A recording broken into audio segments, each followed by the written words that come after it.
you talk a little bit about those different levels of care, Kristen, just so everybody knows exactly what services y'all provide? Sure. So independent living, we'll see a lot of individuals come in who just don't want to take care of their lawn anymore or do the shopping or anything like that. So they can just come in, they can stay in their apartment.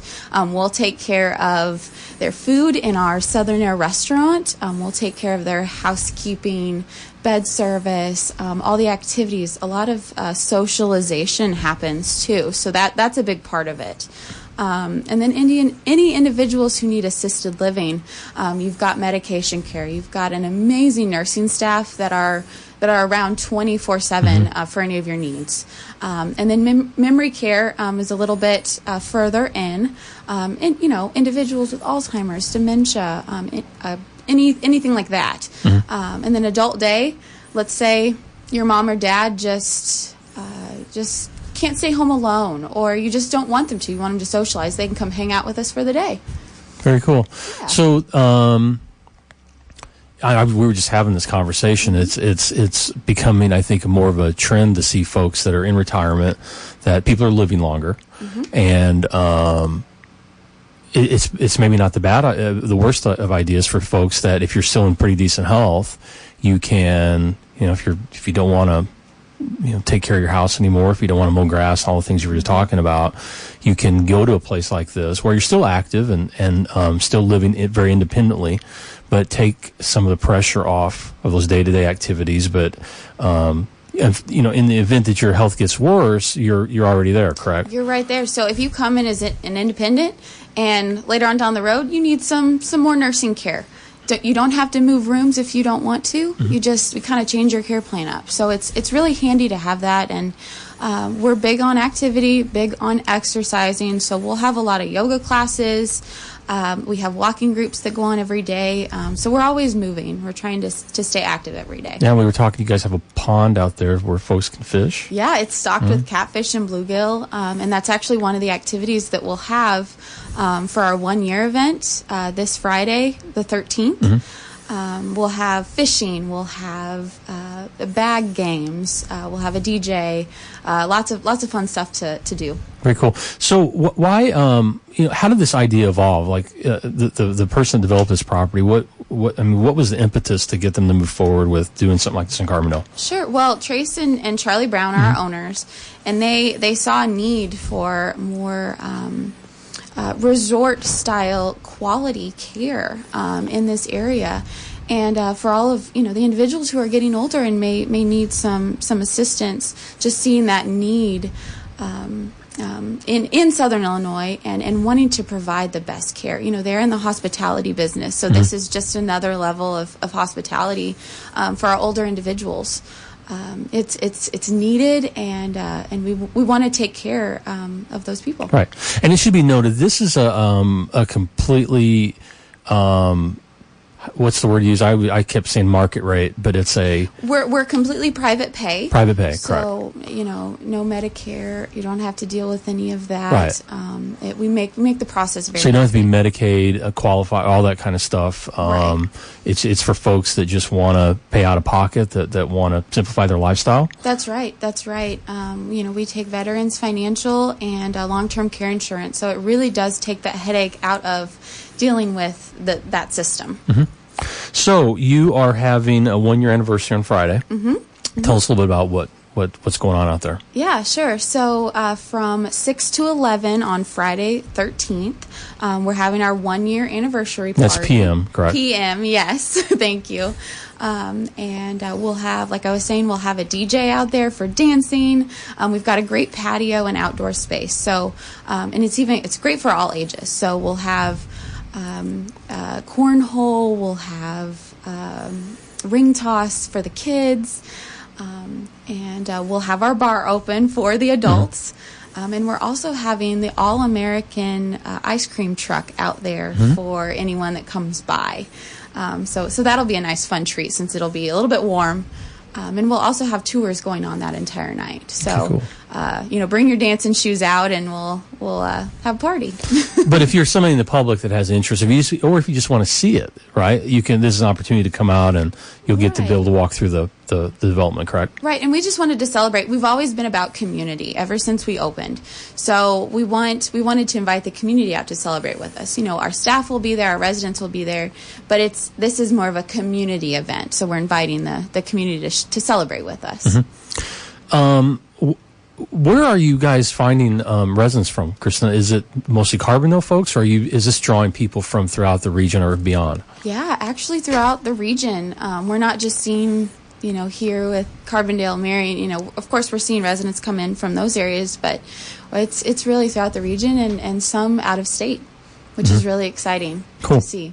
I'm looking at a drawing right here, floor plans. Can you tell listeners a little bit about the different types of living arrangements that are available? Yeah, absolutely. So for our independent and assisted living floor plans, we have two options. We've got actually three options. We have a one bedroom that's roughly 560 square feet. It's a great option, for anyone who is in that independent lifestyle and needs a really beautiful place to stay while they still remain independent.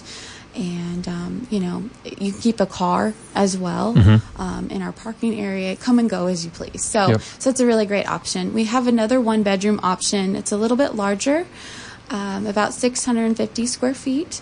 And we also have a two-bedroom option. So we'll have a lot of couples coming in for that option. That one's close to 900 square feet. So a lot of space for your stuff. Yep.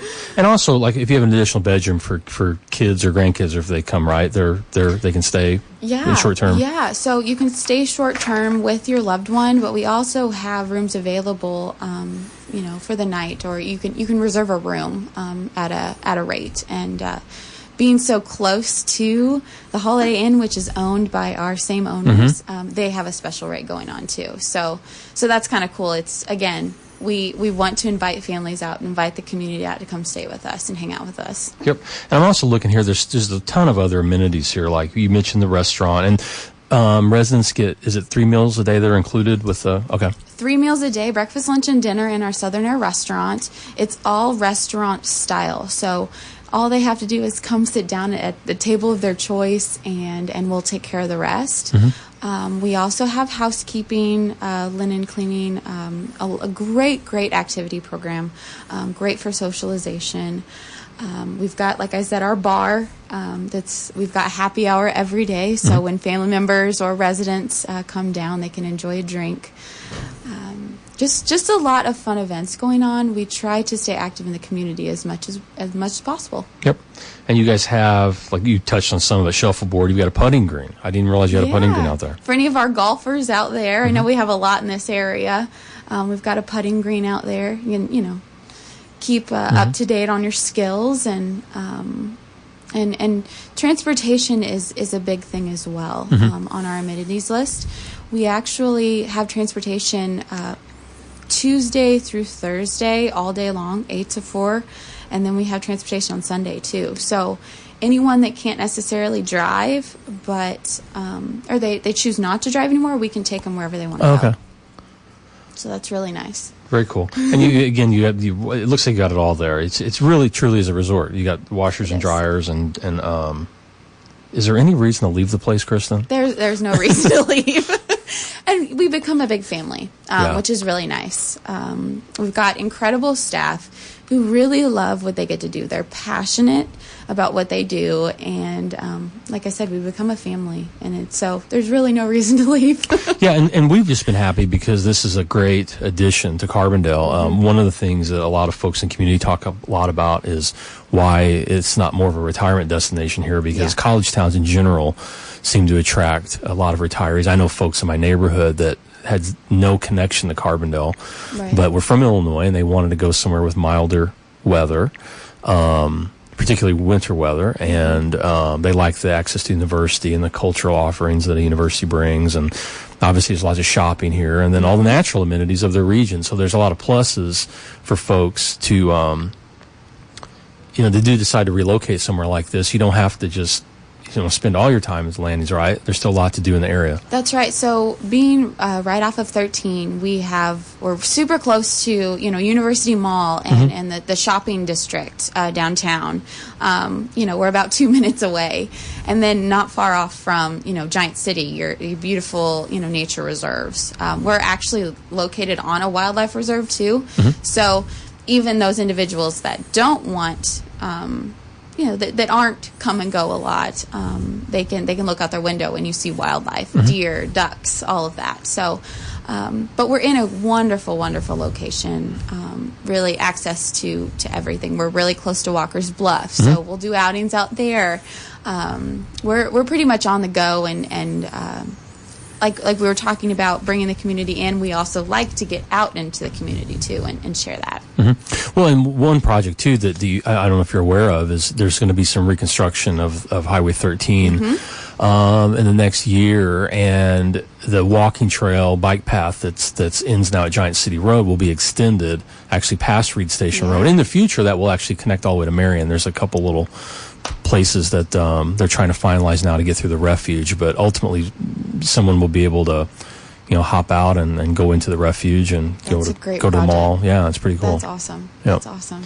Okay, so let's talk again about the event on Friday. Let's remind folks the time and who can come and what all should people expect there. Yeah, so our 1-year anniversary party is open to the community, to our Southern Illinois community.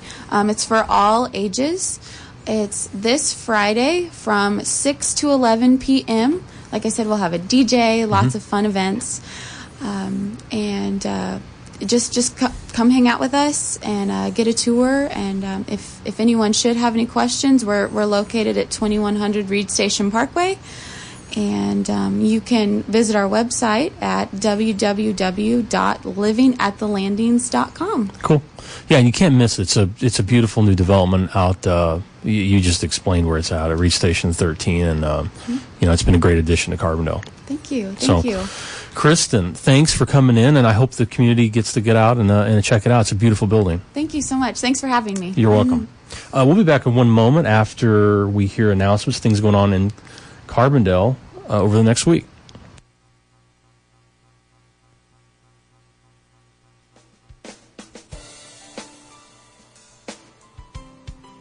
Good morning, this is Alicia with the City of Carbondale here to bring you this week's calendar of events. On Thursday, July 12, 2018, it's Meet the Mayor. Come chat with Mayor John Mike Henry and City Manager Gary Williams at Long Branch Cafe beginning at 1:30 p.m. to 2:30 p.m. For more information, call 618-559-1939. And on Saturday, July 14, 2018, it's Fresh Fitness. The City of Carbondale has teamed up with the Carbondale Park District to host a class this Saturday beginning at 10 a.m. to 11 a.m. Experience is not required. Please wear comfortable clothes and bring a water bottle, towel, and or yoga mat.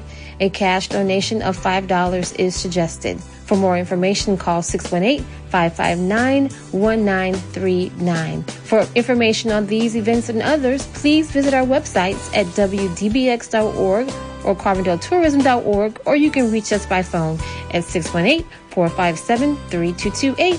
Thank you and have a great week.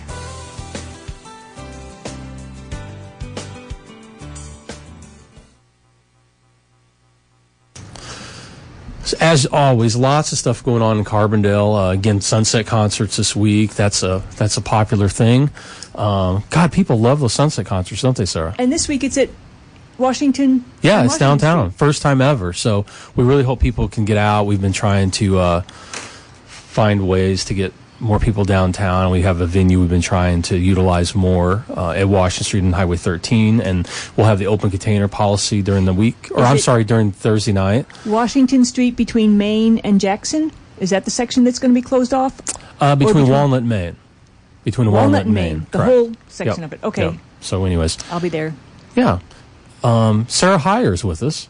Thanks for joining us, Sarah. Thank you. And you're no stranger to the show or to people in Carbondale. I think this might be my first time on Talk of the Town. Really? But I may have forgotten. Call in if you remember. No, I'm sure you've been here before. Sarah manages an organization locally called Keep Carbondale Beautiful, and you spend a lot of time out organizing people to pick up litter around the highways, which I really appreciate, and the rest of the city I does. spend a lot of time picking up trash myself, but some people, when I have a group clean up, then I spend time organizing it. You know, I spend a lot of time, as you know, in the summer riding my bike around the area, and it's amazing when you're on a bicycle or walking how much more trash you see. And there's a lot of trash. It's not just here. It's any of the roads leading outside of Carbondale. If you go out Union Hill Road, Dogwood Road, there's a lot of trash out there. This weekend, I stopped at 3 businesses and went inside and said, you know, your parking lot looks really bad and you should clean it up. And would you believe the next day I went past those same businesses and I think they'd cleaned them up. That's great to hear. Yeah. I won't name them. I won't name names. Yeah, but let's you know who you let's are. not Thank you. let's not do that. But so we touched on litter control, right? So that's one of the biggest Right. focuses you have. That's one of the big things I do. One of the things I want to make about litter control is if you walk around your block anyway, maybe bring a bag, or if you just see one thing, pick it up. My priorities are glass bottles, because if it's an intact glass bottle, I'm on my bicycle too, and I'm thinking next time it might be a broken glass bottle. So if you see a glass bottle, stop and pick it up for me, thank you. And the next priority is styrofoam, all those drink containers or clamshells.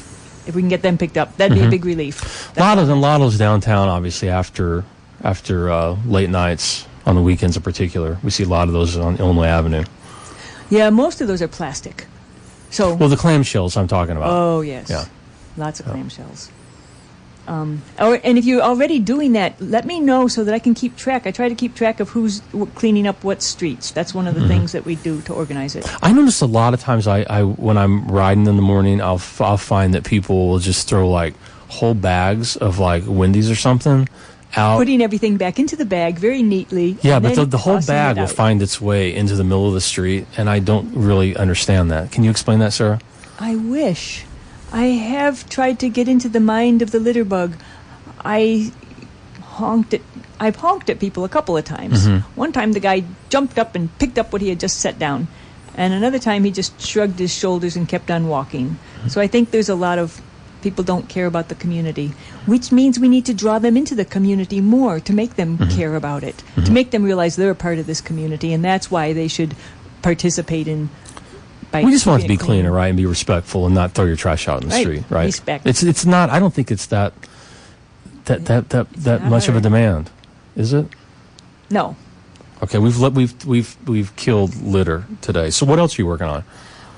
Another thing we do is beautification. So we've got our Bright Spot Award, and I work on a garden on Grand, which sort of is like litter control. I put in a garden to stop people from throwing trash in the piles of Fort Creek. And we have our tree and shrub sale coming up October 6th. But the biggest thing right now is we're trying to find out what do you think is the most beautiful spot in Carbondale. It's a little, kind of a contest, competition. If you could send me a photo of what you think is the best spot, or just tell me the address. We'll have a competition on Facebook and see what gets the most votes. And then on July 27th is Friday Night Fair, Fourth Friday Fair, and we'll announce the winner at that event. That'll be our birthday celebration. Every year, July 28th is our birthday, and we try to do something to celebrate.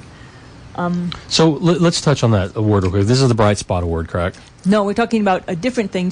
We haven't done it before. Okay. We're coming up for our birthday, and we always try to do something. And I asked my board, and one member said, let's just pick what is the most beautiful spot in Carbondale. So define the most beautiful spot. What I mean by that, are we talking about like the facade of a house? Are we talking about landscaping? Are we talking to just the whole property?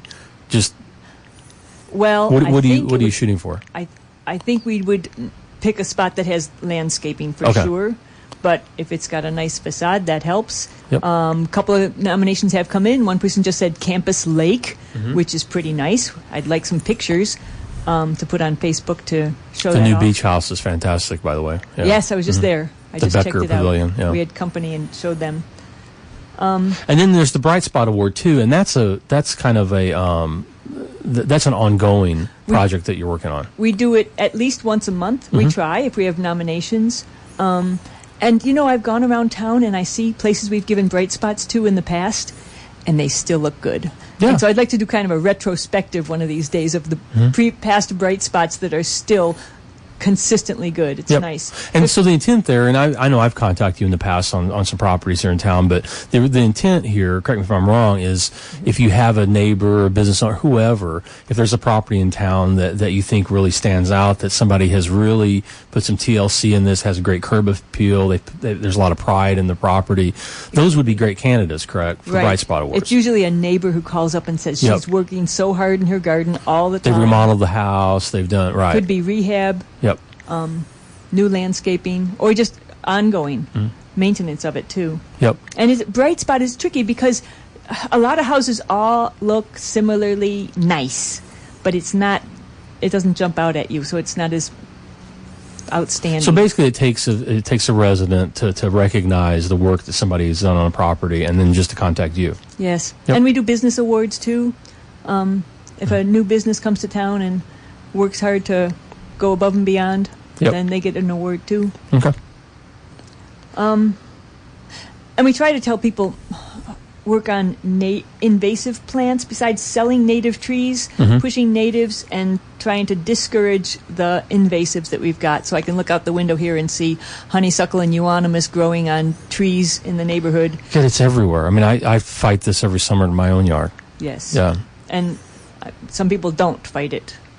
It can take over a property very, very quickly if you don't stay on top of it. And then another one, too, a conversation that came up the other day at work is bamboo. Okay. So we don't have a lot of it in town, but somebody had mentioned an idea about planting bamboo, and so that can be, it looks really cool, right? But it can be very invasive. I think it's easier to maintain. It's not going to take off and go into the woods as much. We do have native cane, too. You want to separate those out. But yeah, I planted bamboo and now regret it. You're supposed to isolate the rhizome. If you can have concrete on all four sides and plant something in there that's a lot of plants will spread and take over, and so lily of the valley will grow wild. We'll just keep moving out also.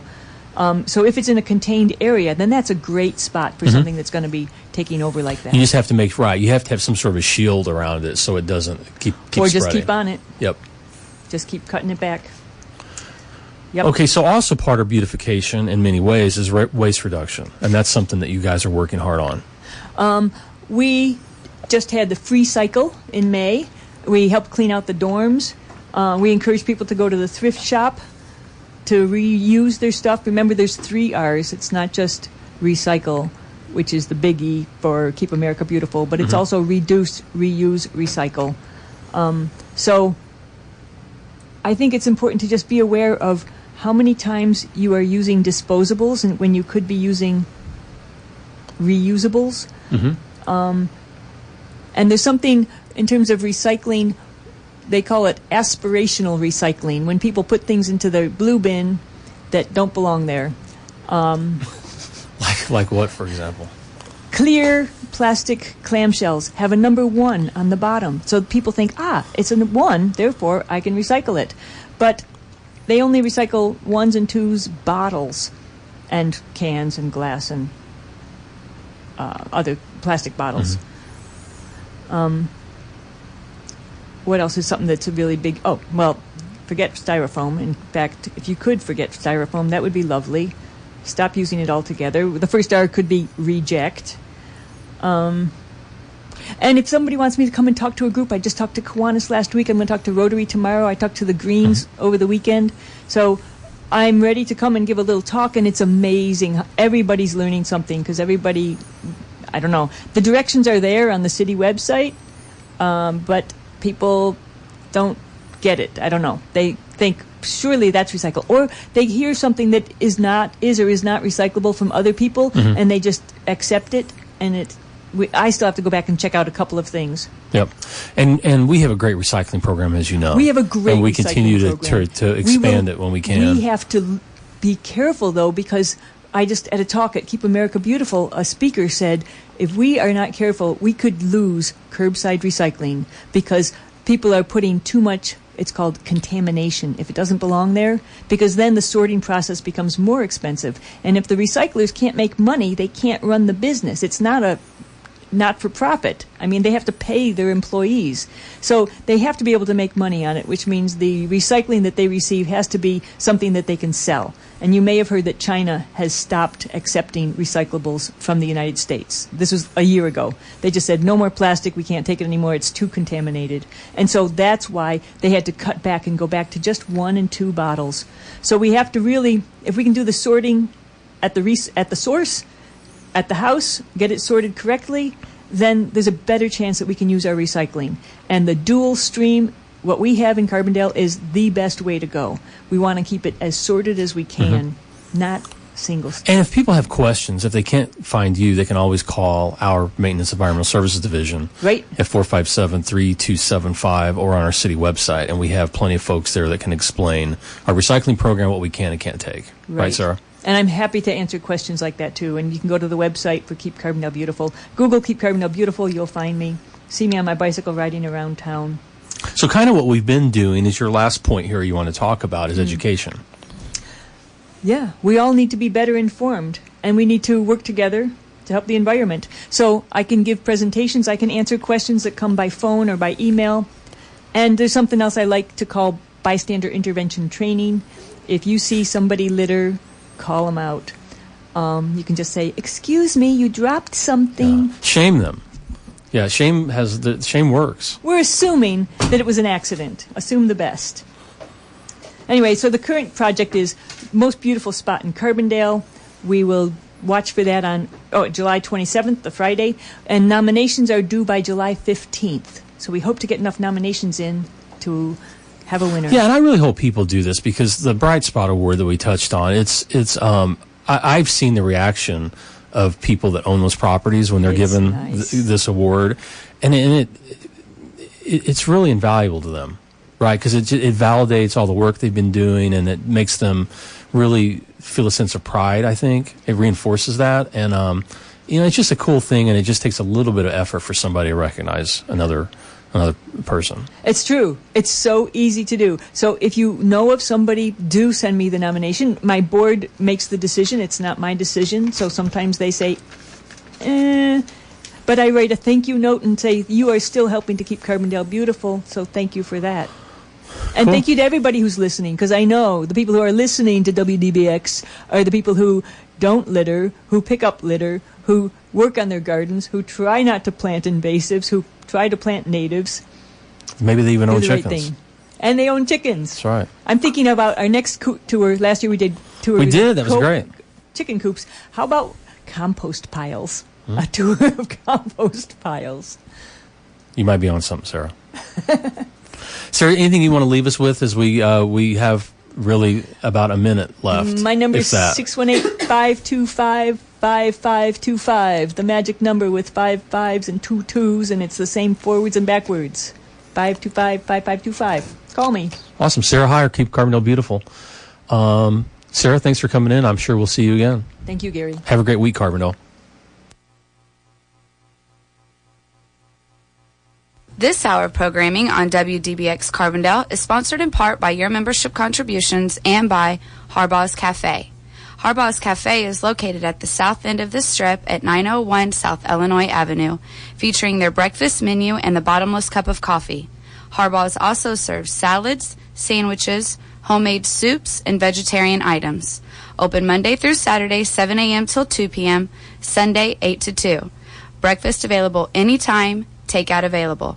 Harbaugh's Cafe, 901 South Illinois Avenue in Carbondale, serving breakfast and lunch with a twist. 351-9897. Support for Talk of the Town on WDBX comes from Carbondale Main Street, presenting the Brown Bag Concert Series from noon to 1 p.m. every Wednesday through the end of July at the Town Square Pavilion. Carbondale Main Street is working to improve and promote Carbondale's downtown district. More information at carbondalemainstreet.com.